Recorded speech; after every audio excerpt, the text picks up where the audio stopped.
Good morning, Excellencies, and welcome to the Cape Town conversation. It's a great pleasure to be here with this very distinguished gathering. Welcome, Minister Naledi Pandor, for being here, and to the Ministry of International Cooperation for shepherding us along and creating this event. President Mbeki for partnering with us with the foundation. Excellencies, distinguished guests, all of you present here. Welcome to this Cape Town conversation, at a time which is turning out to be a seminal moment. We did not plan it that way, actually. But we do find ourselves in the most contrarian of times. It's a defining moment in many ways, and it is in the fitness of things that these conversations start this year in Cape Town. Come to think of it, in what should have been a truly globalized world, the rise of multiple poles with the emergence of several middle powers as its pillars should have strengthened multilateralism. But if the reverse has happened, it is primarily because the existing system was birthed at the time it was birthed with a deep genetic disorder which has become its fatal flaw. And that is primarily the inviolable privilege of unilateralism granted to the Permanent Five. The structure of the Security Council was such that it was designed for unilateralism. And so here we are in a world where the geopolitical rivalries, the trade ambitions, and the mutual insecurities of the Permanent Five hold the world hostage. The 21st century now does not come with hope, but it actually comes with the daunting challenge of surviving in a world where multilateralism lies fatally wounded in wars that no Geneva Convention controls. And caught in their mutual insecurities, there are not just the middle powers, there are the whole host of beleaguered emerging economies battling deprivation that, given a choice, have no interest in engaging in geopolitical competition. They have little interest in playing ball either with the unilateralists or the revisionists who want to overturn the global order. And that is where the divide between the East and the West, between geopolitics and geoeconomics, have intersected to create a third, far more dangerous divide. And that is the divide which has become a common subject of parlance today, something we'd forgotten, which is the North-South divide. How does an insecure North, facing deep socioeconomic fissures within their own borders, respond, and how much of globalization does it further undo through non-consultative, punitive, and unilateral action is the bigger cause for the Global South, the bigger cause for worry.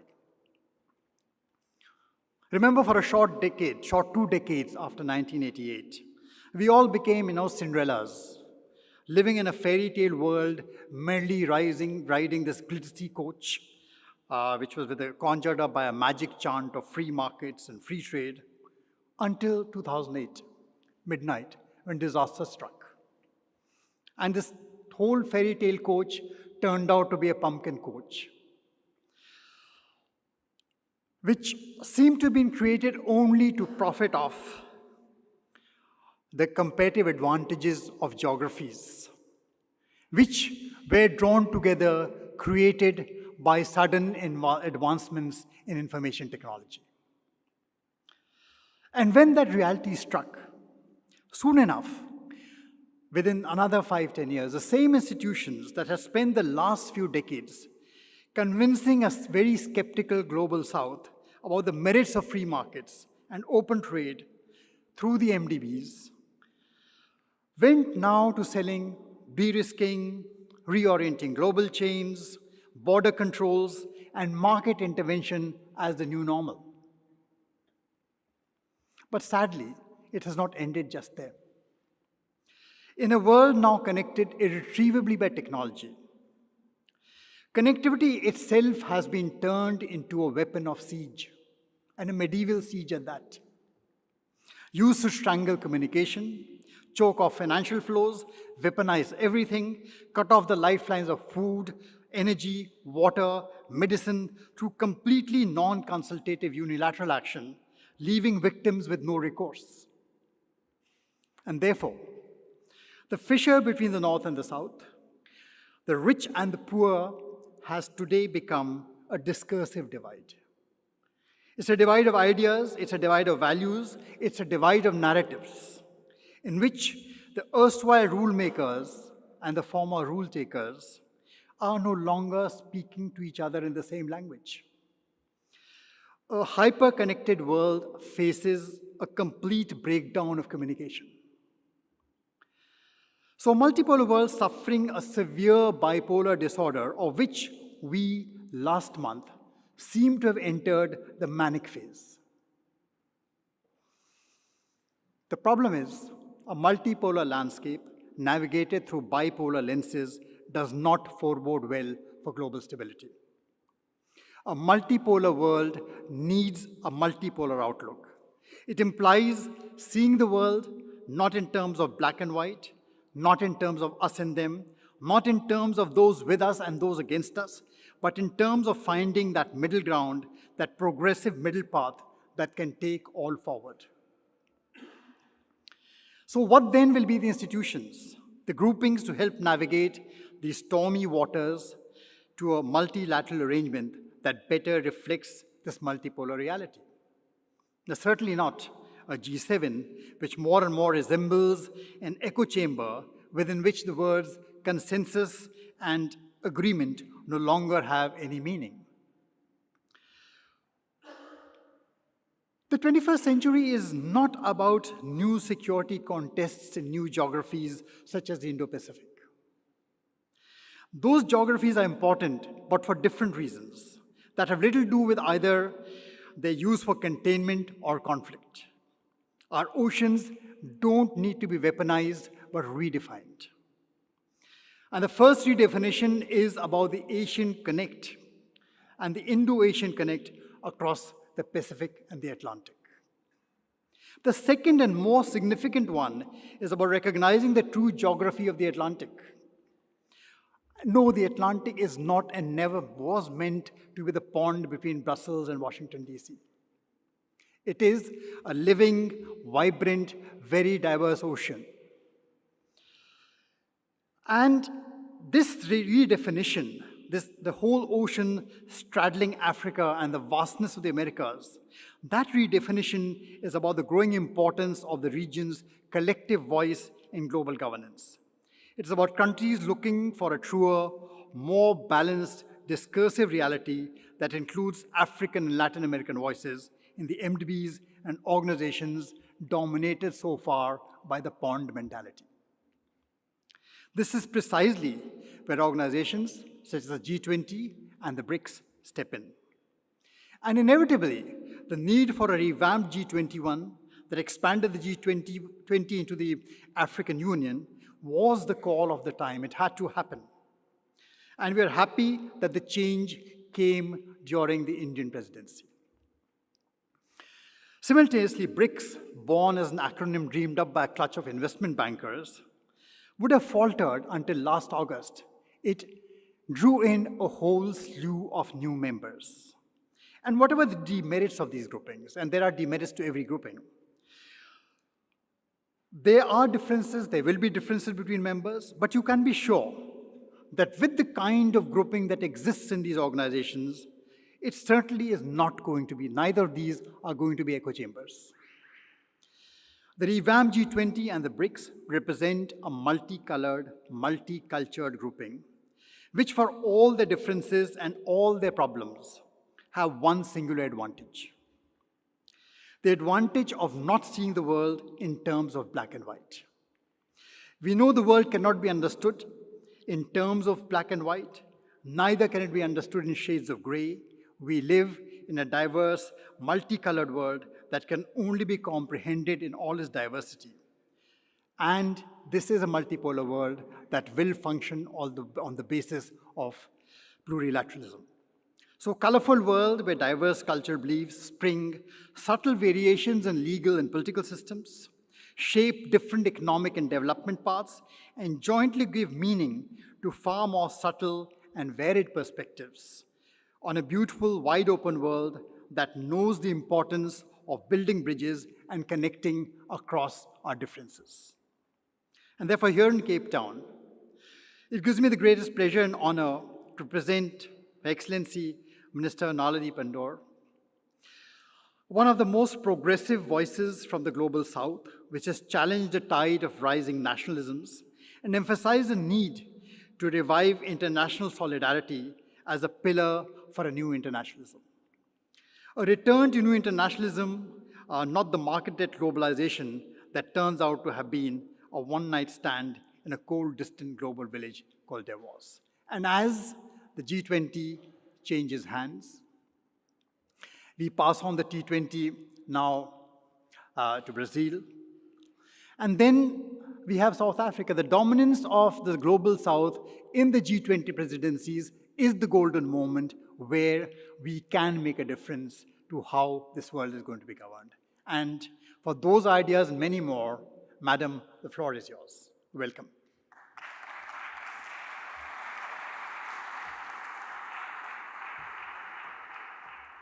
Good morning, everyone. I'd like to thank Dr. Joshi for that very kind introduction. I don't think I deserve all these lovely accolades. I always feel quite sorry for ministers in government because you're invited or appointed to these various positions. I suppose the presidents, I don't know President Mbeki, I suppose the presidents believe you have some talent for the particular area, and you may not. And so, you know, you've got to sort of have a go at it and hope that you're making some sense. So I've got this contribution I hope to make today, and I've been writing over my notes, and so if I falter for a moment, just remember I'm a minister who found myself here. So allow me to begin. Your Excellencies, former President Thabo Mbeki and former President Johnson Sirleaf, Excellencies, Ambassadors and High Commissioners, senior officials, distinguished guests, ladies and gentlemen and members of the media. I'm really honored to have the opportunity to address this esteemed gathering of the beginning of the Cape Town conversations. I wish to thank in particular His Excellency President Mbeki, as well as the Thabo Mbeki Foundation and all partners for organizing and hosting such an important event and for providing me with this opportunity to discuss topics of paramount importance. As a Cape Townian, I also wish to warmly welcome you all to our beautiful city of Cape Town, and I hope that our infamous southeaster wind does not get in the way of you enjoying a bit of our mother city in your free time. I hope in the course of the conference, you won't behave as one of my former colleagues did when I was Minister in Education. I hosted a Commonwealth Ministers' Education Conference in this very setting. And we were moving to a plenary session, and I met my colleague minister in the lift in beach sandals and shorts. And I said, surely you're not coming to our plenary dressed in that way. And he said to me, I'm heading to the beach. So I hope you don't do that in the course of this conference. So given the complexity and fluidity of the geopolitical landscape, Platforms such as this one today are vitally important. Global leaders, academics, activists, policymakers have to converge, to pause, to analyze and robustly debate the current and future challenges that are facing us at this critical moment. They must also construct solutions in order that we, as Africans, can contribute to building a better Africa and a better world. Some of you might recall that in 1991, the acronym VUCA was coined, which stood for volatile, unpredictable, uncertain, and ambiguous in reference to the world at that time. It was used to describe the post-Cold War political, economic, and security architecture. Our situation today in the geopolitical domain is not too dissimilar, if not more dangerous than then. In fact, the South African international relations scholar, Professor Chris Landsberg, says that this acronym, VUCA, now seems passé as the world faces an even more unpredictable and fluid post-Cold War disorder with the hallmarks of the making of an anarchic second Cold War. He says further that the VUCA world appears to be changing toward even more problematic, distressing, unpredictable, and fluid features. He describes this geopolitical era as a utak disorder, which he says means uncharted, turbulent, anarchic, combustible. I agree with this analysis, as I believe we do live in a geopolitical landscape that has become increasingly complex, challenging, conflict-driven, and in a constant state of flux, with what some have called tectonic shifts in historic alliances, many of which are no longer based on ideology, on common values, nor common principles. You all are aware of these complexities. They include, among others, an increasing rise in unipolarity, in unilateralism, autocracy, conservatism, right-wing populism, racism, sexism, and all the isms you're aware of, narrow nationalism, greater adherence to tribalism and ethnicity, religious intolerance, violent extremism and terrorism, and for some, food, water, and energy insecurity. Accompanying all this, we have a rise in poverty, inequality, unemployment, and growing numbers of regional, continental, and global tensions and conflicts. These disruptions have worrying impacts on our continent and on our African aspiration for fundamental change in our world. In our continent today, there are approximately 20 conflicts underway. We have a recent resurgence in coups, particularly in our West African region, and we also see a worrying decline in democratic practices and in institution formation for the public good. We are concerned as well that the global crises that we see, the tensions, particularly in the developed North, shift attention away from Africa and from the rest of the developing world, thus resulting in even further neglect to our interests and causes. So it is within this challenging and crisis-ridden context that our continent needs to not only manage and adequately address its challenges, but to also identify and carefully navigate the opportunities evident if we want to become a continental catalyst for global change.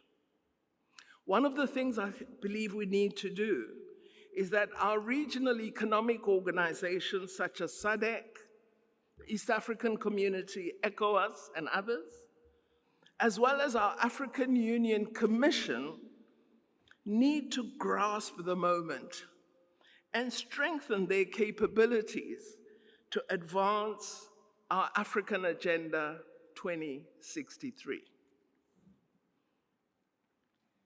I think in the first decade of this century, Africa began to show signs of positive capacity and a thirst for real change. The creation of the African Union, the resurgence of Pan-Africanism ideals, the formulation of the NEPAD Development Agenda, as well as the development of Agenda 2063 and other frameworks of development suggested the Renaissance was really taking off. However, we didn't use the moment effectively. I believe Africa can still be a key player in global affairs, but we need to attend to those matters that will practically help us to achieve this characterization. Our continent is a wonderful continent. It has immense cultural, historical, ethnic, religious, and geographical diversity. We are home to 54 countries, each very unique in their makeup. If this diversity were managed effectively, it would be a source of strength and unity, fostering and supporting innovation and creativity. Unfortunately, we're not managing to address the opportunity offered by our diversity. As we navigate an increasingly interconnected world, our ability to draw upon a wide array of perspectives, of ideas, and practices is crucial for addressing the complex socio-political and economic challenges we face as a continent. I think we need to learn to use our diversity much more effectively for socio-economic development and innovation. We need leaders who understand the strength of diversity. Our continent has approximately 1.4 billion citizens within it, the majority of whom are youth, and more than 70% of these young people are under the age of 30. Juxtapose this with the countries of the North, many of which are facing a rapidly aging population. How should we unify to use our strengths to support each other? We have a youth bunch, energetic, restless. It's a demographic dividend. It presents both opportunities and responsibilities. It offers our continent the opportunity for positive political and economic growth, but only if we fully empower this advantage to realize their full potential. We need to ensure that we do more to include young people in decision-making in all sectors and give them the appropriate skills, training, and opportunities, as well as use their innovation capability to ensure that we work on building inclusive growth. If we do not address this dividend effectively, our positive features will become a threat to the progress of our nations. We must ensure that this youthful energy doesn't translate into reckless energy. We're also a continent endowed with vast natural resources, rich agricultural land, vast seas and rivers, and an abundance of natural minerals. We have sufficient commodities, land, and ocean to address all our food, water, and energy security challenges, not just for Africa, but for the world.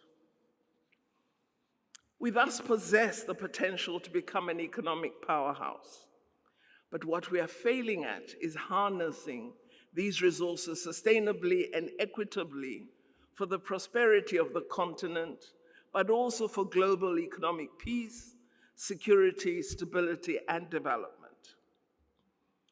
Of course, any success in Africa would always be linked with the global economy, given the attributes of the continent, and we have to ensure that we use our attributes to contribute to a more balanced and resilient world.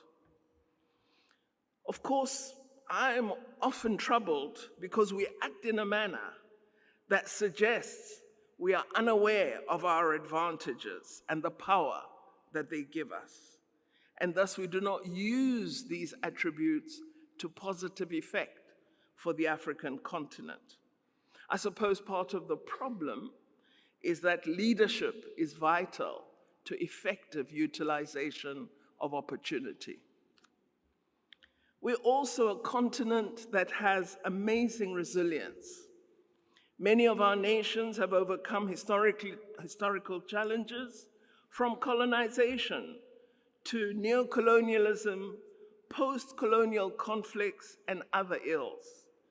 We've learned many lessons from these experiences, and we should use them to guide the global community as we confront shared threats, such as the many regional and global wars between countries in the north and countries of the south.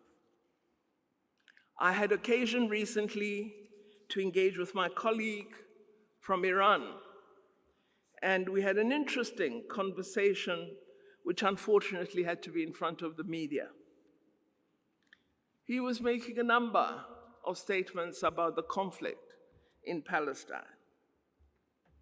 And I pointed out to him that South Africa decided from the inception of its democracy that it would seek peace and justice, and that it would encourage nations to resolve problems by negotiation and to seek to settle all disputes through engagement. My colleague was a bit surprised that I wasn't advocating for armed conflict. But I was indicating to him that if you advocate for armed conflict, it is a loss of many of your people that you suffer. And I told him, in South Africa, we were very fortunate to have leaders who decided, in the context of the terrible experience of apartheid, that what we should seek is to put the people first and to negotiate a settlement that would introduce freedoms and the beginnings of justice. We haven't fully achieved all that we wish, but we're not killing each other in the streets as we might have done.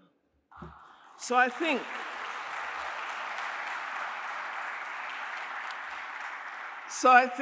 as the African continent, one of the things we need to perhaps teach the world is how we address common threats. I think there are a number of tasks for Africa that emerge from the world as we see it today. First, given comments about our demographic dividend, I believe it is critical to invest in education, in healthcare, and broad skills development for all our people, and particularly to ensure, as we educate them, that we are responsive to the new opportunities offered by this increasingly artificially intelligent world. So we must educate for the fourth and fifth industrial revolution and not educate on the traditional curricula of the past. A new world is upon us, and young people and our citizens in their entirety must be able to grapple with that new world. We must also ensure that we give greater education to future leaders so that we empower them to use the attributes of Africa to good effect in the interests of the people of Africa. Secondly, I believe that as Africans, we need to insist on meaningful partnerships with the world. In recent years, we have witnessed a growing recognition of Africa's potential, and we have seen the creation of new partnerships. The international community is increasingly engaging with African nations to foster collaboration in areas such as trade, technology transfer, regional infrastructure development projects, and sustainable development initiatives. This shift is indicative of a broader acknowledgement that Africa's success is intertwined with the success of the rest of the world. But what these partnerships have not done, they've not yet resulted in increased industrial capacity in Africa, in wider access to energy, in access to smart manufacturing. We have to insist that the partnerships we form give rise to these, because this is what will make Africa free. Without these elements, our partnerships are partnerships of supplication and not partnerships of true development. I think it's imperative for us to recognize and harness the opportunities emerging from the economic and social progress that is beginning to unfold across the continent. It does suggest a transformative era may be upon us. It does present unparalleled chances for collaboration and healthy competition among ourselves and between ourselves and the developed world. We need, as Africa, to develop new terms for our relationships and to ensure we achieve objectives that radically alter our condition. Our global relations, for me, still have the character of supplicant and, in the North, provider. We have to change this dynamic. We have this odd practice on the African continent that I've often complained about, where our presidents are invited to meetings with individual countries to discuss development opportunities. And you have a single country inviting 54 presidents of 54 countries, almost as though all 54 are the same and you can discuss the same development issues with all of them, when these are vastly different countries. And I've been arguing for a long time that our presidents need to stop going to those meetings and to have stronger bilateral relations with all these countries. Well, while I acknowledge this pivotal moment, let me also admit that I believe we find ourselves as Africa at a critical juncture where we do have an opportunity to shape the global narrative.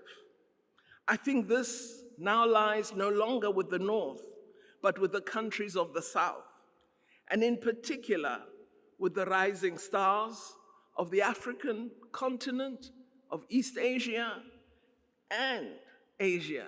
And we need to use this opportunity effectively.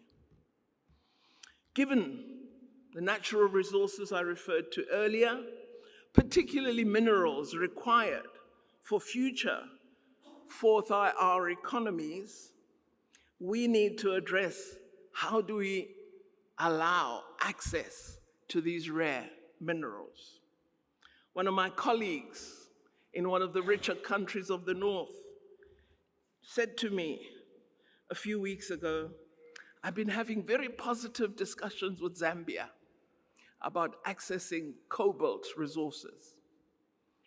So I said, oh, that's good. I'm glad you're discussing with Zambia. But did you discuss the factory in Zambia which will beneficiate those resources? And he looked at me and said, that's a thought. So I said, I'm going to tell the Zambians not to agree to anything until you've discussed the factory. It's important that we ensure that our minerals benefit us and are not continuing to be transported out to be value added outside Africa, and we buy back at much higher cost than what we sold the minerals for. So the test for us as the African continent is, what is our ability to harness and harmonize this momentum and to channel it into meaningful avenues of cooperation and healthy contestation. This will determine our future relations with the world. So the challenge for Africa today is to successfully navigate the intricate and diverse tapestries of an ever-evolving geopolitical and geoeconomic landscape. African nations are potential poles of inclusive economic growth and can teach new lessons about economic success and how it is utilized. Can, depending on what they do, teach new lessons about how to achieve sustainable development. All of this offers a distinctive prospect of collaboration, functional coherence, and partnership. So we may be at a point where transformation is for the first time possible, where technological progress is a likelihood, but all of this needs dedicated collective attention, intellectual contribution, commitment, and full utilization of strategic foresight. We have to ensure that our relationships with the North are relations of functional cooperation. We have to transcend traditional boundaries, even as African countries, and forge innovative partnerships that are rooted in mutual respect and shared prosperity. I've believed for some time that Africa needs its own Africa 8, Africa 20, Africa BRICS, and that if we could have such formations, we can on our own unlock the vast potential that lies within our continent and create a ripple effect that would resonate globally.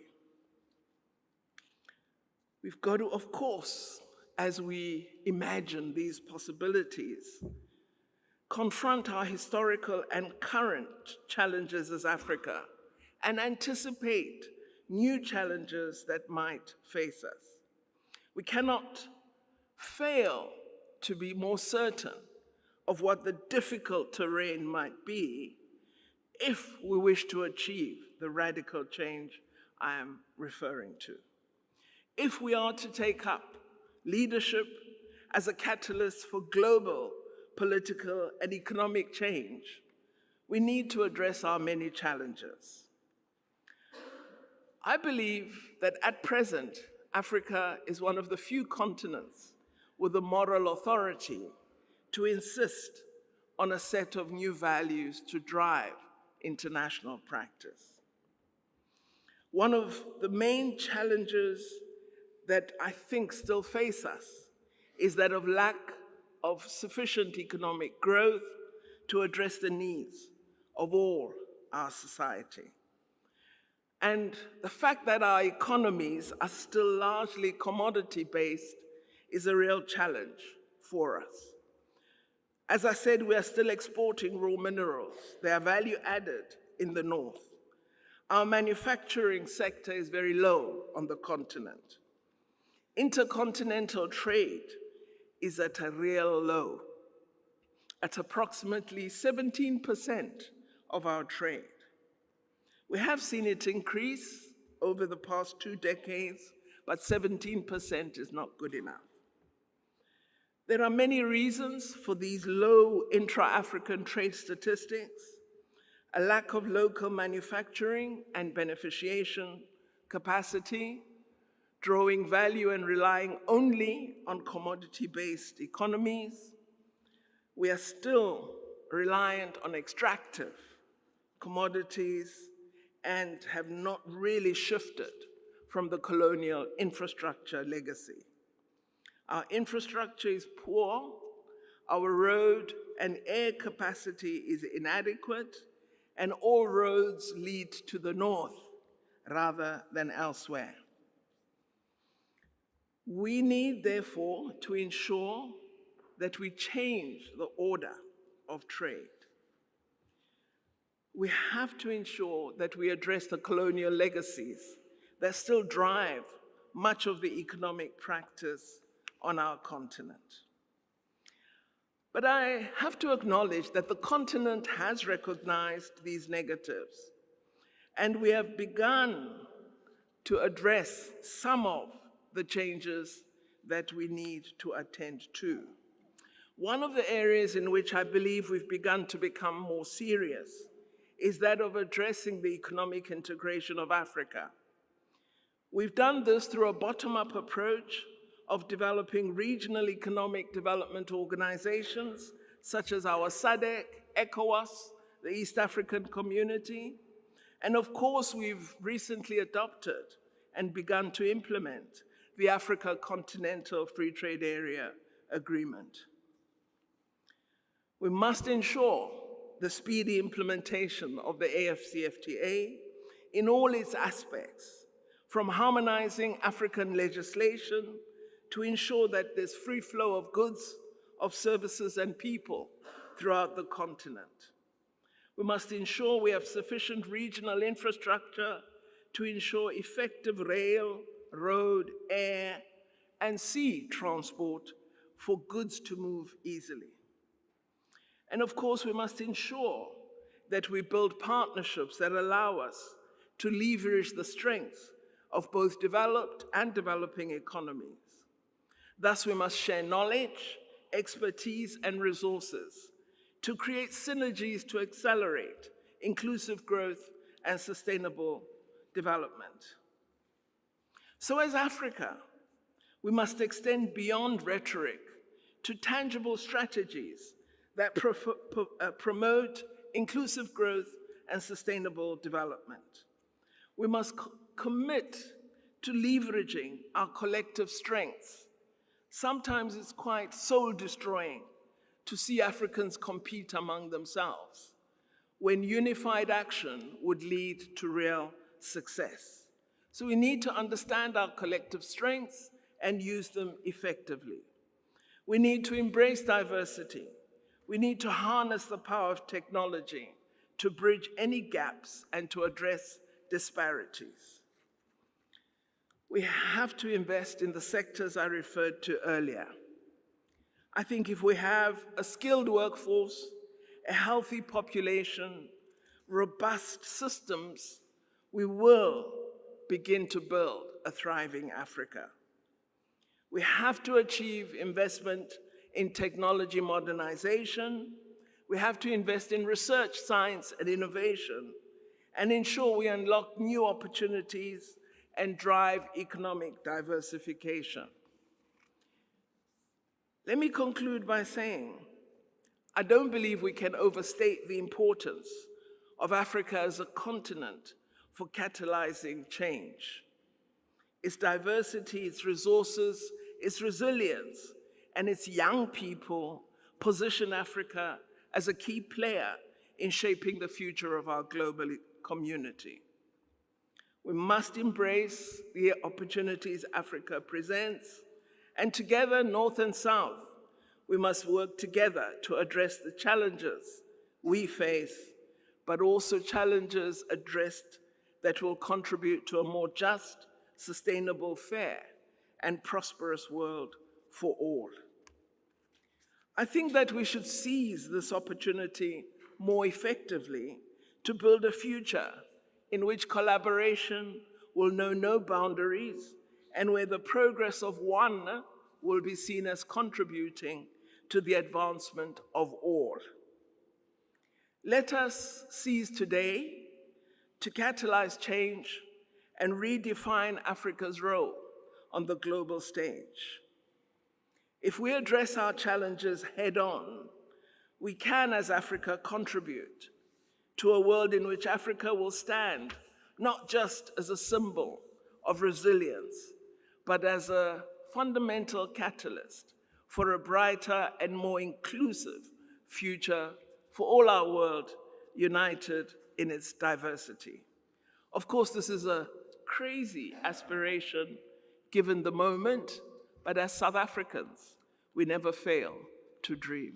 I thank you very much for this opportunity.